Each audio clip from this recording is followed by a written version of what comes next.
తులారాశి వాళ్ళు, వృషభ రాశి వాళ్ళు చూడండి. ఈ వృషభ రాశి వాళ్లకు, తులారాశి వాళ్లకు అధిపతి ఎవరు అంటే శుక్రుడు అధిపతి. ఇవి రెండిటికీ కూడా శుక్రుడు ఆధిపత్యము కాబట్టి మీకు అనుకూలమైనటువంటి పనులన్నీ కూడా మీకు మేలు జరగాలి అంటే, అన్నీ అనుకూలంగా జరగాలి మీకు పనులన్నీ అంటే, పాలు, ఆవు పాలలో మన పచ్చకర్పూరము కలిపి తీసుకువెళ్ళి పరమేశ్వరుడికి అభిషేకం చేయించుకోండి. తప్పకుండా మీకు విజయము లభిస్తుంది. మీరు చేసి చూడండి, మీకే తెలుస్తుంది. మనం అనుకుంటాం ఏముందిలే అని, అట్లా కాదు. మీరు చేసి చూడండి, మీకే అర్థమవుతుంది. అలాగే వీటన్నిటితో పాటు మరి ఇది తీసుకువెళ్ళమంటున్నారు కదా గురువుగారు, మరి పాలు, పెరుగు, తేనె, నెయ్యి, చక్కెర, పంచామృతాలు, అరటిపళ్ళు ఇవన్నీ అక్కరలేదా అని అనవచ్చును. అవి కూడా తీసుకెళ్ళవచ్చును మీ శక్త్యానుసారము. కానీ ఇవి ఎక్కువ మోతాదుతో ఎప్పుడైతే మీరు తీసుకువెళ్ళి చేయించుకుంటారో ఖచ్చితంగా మేలు జరుగుతుంది. ఇంకా కొంతమంది చేసుకునేటువంటి అవకాశము ఉన్నవాళ్ళు, మనకు స్తోమత భగవంతుడు ఇచ్చినటువంటి వాళ్ళు ఇంట్లోనే అర్చక స్వాములను పిలిచి ఇంట్లో గనక అభిషేకము చేయించుకున్నారు అంటే తప్పకుండా ఇంకా మేలు జరుగుతుంది గాక. అంటే మనము చేసుకునేటువంటి దాంట్లో ఉంటుంది. ఎప్పుడూ కూడా మనము ఏటికి ఎంత పాత్ర తీసుకువెళితే అన్ని నీళ్లు వస్తాయి. అందుకనే పుణ్యము అనేటువంటిది చేసుకున్న వాడికి చేసుకున్నంత మహాదేవా అని అంటారు. ఆ మహాదేవుడికి పేదలు ఏమీ ఎటు ఏ రకంగానూ స్వామికి సమర్పించుకోలేని వాళ్ళు ఒక చెంబుతో మట్టి పాత్రతో నీళ్లు తీసుకువెళ్ళి పరమేశ్వరుడి మీద హరహర హరహర హర అని పోసినా కూడా పరమేశ్వరుడు అనుగ్రహిస్తాడు అని శాస్త్రము చెప్పుతున్నది. అందువలన శక్తి ఉండి నేను మట్టి పాత్రలో నీళ్లు మాత్రమే పోస్తాను అంటే నీకు ఫలితం ఎంత రావాలనో అంతే వస్తుంది. శక్తి లేనివాడు పోసినాడు అంటే అప్పుడు కూడా పరమేశ్వరుడు అతని భక్తికి మెచ్చి ఎంత ఇవ్వాలనో అంత ఇస్తాడుగాక. అందుకని ఈ మహాశివరాత్రి పండుగ రోజు, ఈ పర్వదినాన మీరందరూ కూడా ఈ చెప్పిన విధముగా చేసుకొని మీరు పాటించి చూడండి. ఇవి ఏమీ పెద్ద గొప్ప విషయాలు ఏమి కాదు కదా, అందరికీ అందుబాటులో ఉండేటివి కదా. మనము కొంచెం శ్రద్ధ వహించి ఎప్పుడైతే చేసుకుంటామో ఖచ్చితముగా భగవంతుడు మీకు మేలు చేస్తాడు అనేటువంటిది తెలియజేస్తూ జయోస్తు. Hi, my name is Gautam and I actually stay in Malkajgiri itself. I had this back pain. It's been 1.5 years. I have tried many treatments like chiropathy, oil massage, physiotherapy especially, but it didn't work out as much like what I expected. I strongly suggest homeopathy. You people can carry on with the homeopathy. Area Malkajgiri and doctor name is like Nageshwar Rao and the clinic name is Neocare Homeopathy. Mahashivratri పర్వదినము రాబోతూ ఉన్నది. మహాశివరాత్రి అనగానే మామూలుగా ప్రతి వాళ్ళము పాలు, పెరుగు, తేనె, నెయ్యి, చక్కెర లేదా టెంకాయలు లేదా కొబ్బరి బోండం ఇలా ఏవో కొన్ని తీసుకొని పరమేశ్వరుడి దేవాలయానికి వెళతాం సహజంగా. అంటే అభిషేకానికి ఇవ్వటము, సరే అంతా అయిన తర్వాత తీసుకుంటామని కొంతమంది, లేకపోతే అక్కడ కూర్చొని ఆద్యంత పర్యంతము ఉండి ప్రసాదం తీసుకోవటము, తీర్థం తీసుకోవటము, అభిషేకం చేయించుకోవటం ఇవన్నీ కూడా జరుగుతూ ఉంటాయి, సహజం. అయితే మనము 12 రాసుల వాళ్ళు కూడా ఏమి తీసుకువెళితే మనకు శీఘ్ర ఫలితాలు వస్తాయి, అది కూడా అందరికీ అనుకూలవంతమైనటువంటివి, చిన్నవాళ్ళ దగ్గర నుండి పెద్దవాళ్ళ వరకు అనుకూలమైనటువంటివి ఉండాలి. మరి అందరికీ చాలా ఈజీగా ఉండేటువంటివి ఉండాలి. ఈ రోజుల్లో ప్రతిదీ కూడా డబ్బుతో కూడినటువంటి పని. మరి పూర్వమంతా కూడా ఎలా చేసుకునేవాళ్ళు? ఇంతింత ఇది లేవు కదా, మరి ఆనాడంతా ఎలా చేసేవాళ్ళు అంటే, అందుకనే భగవంతుడు ఎప్పుడూ కూడా సులభుడు. ఎవ్వరికైనా పరమేశ్వరుణ్ణి పరమేశ్వర అని పిలవంగానే పలికేటువంటి దయాళువు అని పేరు. ఆయన బోళాశంకరుడు. ఓం నమశివాయ అనేటువంటి శివపంచాక్షరిని గనక మనము చదివినాము అంటే చాలు, పరమేశ్వరుడు ఎంతో తృప్తి చెందుతాడు అనేటువంటిది ఉన్నది. అలా అని ఇంట్లో కూర్చొని కూడా చేయొచ్చు కదా అని అనుకోవచ్చు, అలా చేసుకునేవాళ్ళు ఉంటారు. కానీ వెళ్ళాము అనుకోండి, మనకు ఒక ఆత్మతృప్తి, అక్కడ ఒక ఆనందము. గుడికి వెళ్ళి మనము పూజ చేసుకోవటము అనేటువంటిది మన కర్తవ్యము. మనము నిత్యకర్మలలో భాగముగా మనము చేసుకోవాల్సినటువంటి విధి విధానాలకు అనుకూలముగా మనం ఎప్పుడైతే చేసుకుంటామో, మనకు కాదు, మనము తల్లిదండ్రుల కోరిక ఎవ్వరికైనా ఏముంటుంది? పిల్లలకు రేపు భవిష్యత్తులో బాగా ఉండాలి, వాళ్లకు ఎంతగానో అనుకూలించాలి, అన్ని రకాల బాగుండాలి అనేటువంటి కోరికతో మనం ఏవేవో చేసుకుంటాం.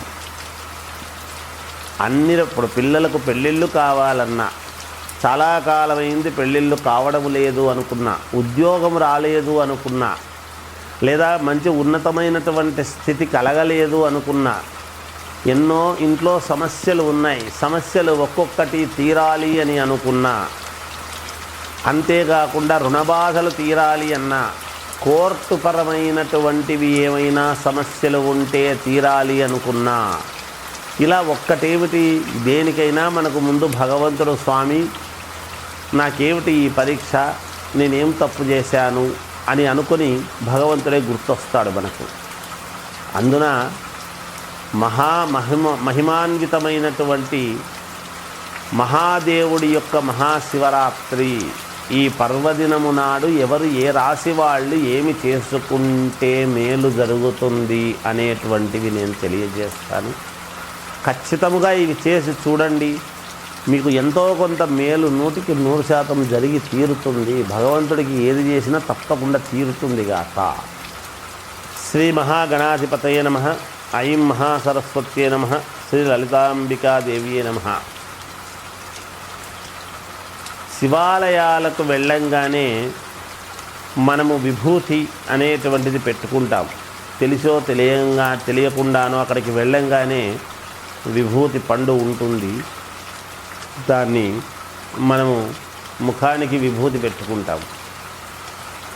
అసలు విభూతి పెట్టుకోవడంలో ఆంతర్యం ఏమిటి? ప్రశ్నలు మానవాళికి అనేక రకాలు. పరమేశ్వరుడు కదా, సకలైశ్వర్య ప్రదాత కదా, ఆయనే ఎప్పుడు ఇస్తాడా అని కుబేరుడు, మహాలక్ష్మీదేవి ఇలా ఆయన దగ్గర కూర్చొని ఉంటారంట, ఎప్పుడు ఆయన మనకు అనుగ్రహిస్తాడు అని. మనమేమో లక్ష్మీదేవి అమ్మవారి మనకు ధనము కావాలి అంటే లక్ష్మీదేవిని కొలుస్తూ ఉంటాం. కానీ కుబేరుడు లక్ష్మీదేవికి ఇవ్వవలసినటువంటిది పరమేశ్వరుడే అనేటువంటిది ఎంతమందికి తెలుసు? చాలామందికి తెలుసు, పండితులకు తెలియక కాదు, మామూలుగా తెలియని వాళ్లకు తెలియదు. అయినా ఒక్కసారి మనం చెప్పుకుందాం. ఎందుకు పరమేశ్వరుడు శ్మశానములో ఎందుకు ఉంటాడు? ఇవన్నీ మరి తోలుగట్టుకొని విభూతి పూసుకొని ఇంతమందికి ఐశ్వర్యాన్ని ఇచ్చేటువంటి వాడు ఆయన కదా, మరి ఆయన ఎందుకు అలా? అంటే కైలాసము ఆయనదే, శ్మశానము ఆయనదే, రెండూ ఆయనవే. చూడండి ఎలా ఉంటుందో. అయితే దీన్ని మనము కొంచెం లోతుగా పరిశీలన చేస్తే మనము త్రినేత్రుడు అని పేరు పరమేశ్వరుడికి, అర్ధనారీశ్వరుడు అని పేరు. అమ్మవారిని ఆయన తన శరీరాన్ని సగము ఇవ్వలేదు, అమ్మవారు ఆయనలో సగమై వచ్చింది. అది అక్కడ జరిగినది. అయితే ఈ త్రినేత్రుడు, రుద్రనేత్రుడు ఇవన్నీ పేర్లు పరమేశ్వరుడికి. మూడవ కన్ను అనేటువంటిది ఉన్నది. ఆ మూడవ కన్ను ఏమిటయ్యా? అంటే ఈ ప్రపంచములో సర్వ ప్రాణి అంటే చీమ దగ్గర నుండి ఏనుగు వరకు ప్రాణం అనేటువంటిది ఒకటే. మనుషులకు కావచ్చు, పక్షులకు కావచ్చు, జంతువులకు కావచ్చు, క్రిమి కీటకాదులకు కావచ్చు, పురుగులకు కావచ్చు, ఎవరికైనా సరే ఆకారాలు వేరు, రూపాలు వేరు, ప్రాణం అనేటువంటిది మాత్రం ఒక్కటే. ఈ సర్వ ప్రపంచములో ఉండేటువంటి ప్రతి ప్రాణి ఒక కన్ను అయితే మిగతా 2 కళ్ళు పరమేశ్వరుడు అని దాని యొక్క అర్థం. అందుకనే శివుడు అనేటువంటి పదం మనము శివ అన్నాము అంటే మనకు మేలు జరుగుతుంది అనుకుంటాం. శివం అంటాం. శివం, శివోహం మనం చెబుతూ ఉన్నాం. ఇవన్నీ కూడా ఆ శివం అనేటువంటిది సి అనేటువంటిది మానవ జీవితానికి ముడిపడి ఉన్నది అని నేను చెబుతూ ఉంటాను. అది గనక తెరుచుకుంది, ఇలా అయ్యింది అంటే ఇది తలకట్టుగా మారి శివము కాస్త శవం అవుతుంది. ఏమిటి అంటే ఆ 3వ కన్ను అనేటువంటిదే మనకు అదే కీలకం, అదే మనమంతా కూడా. అందుకని ఎక్కడా కూడా పరమేశ్వరుడికి రూపానికి ఎక్కడా కూడా మనము అభిషేకాలు చెయ్యం. లింగాకారముతో ఉండేటువంటి ఈశ్వరుడికే మనము అభిషేకాలు చేసుకుంటాం.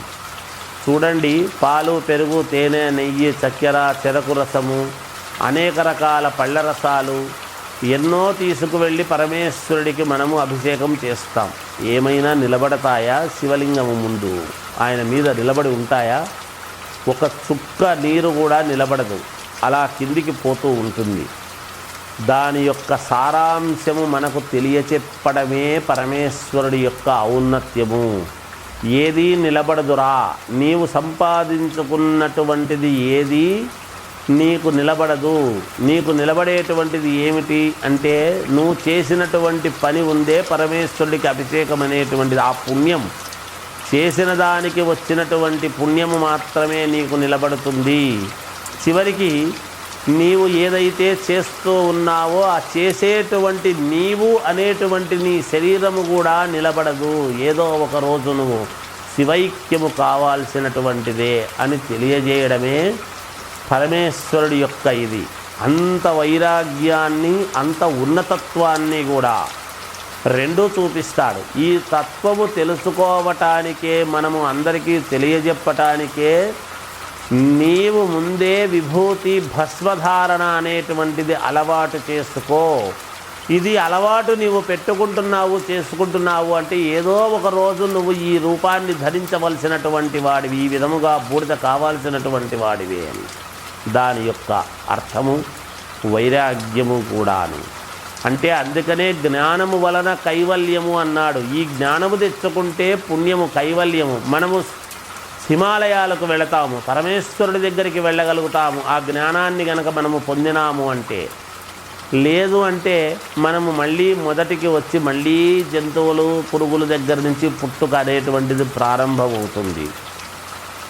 ఈ 84 లక్షల జీవరాశులు దాటుకుని కదా జంతువురాము నరజన్మ దుర్లభం అని వచ్చాం. మరి ఇక్కడ మనము చేసుకోవాల్సినటువంటిది ఏమిటి? అది తెలుసుకోవడానికే, అది తెలియజెప్పడానికే పరమేశ్వరుడు.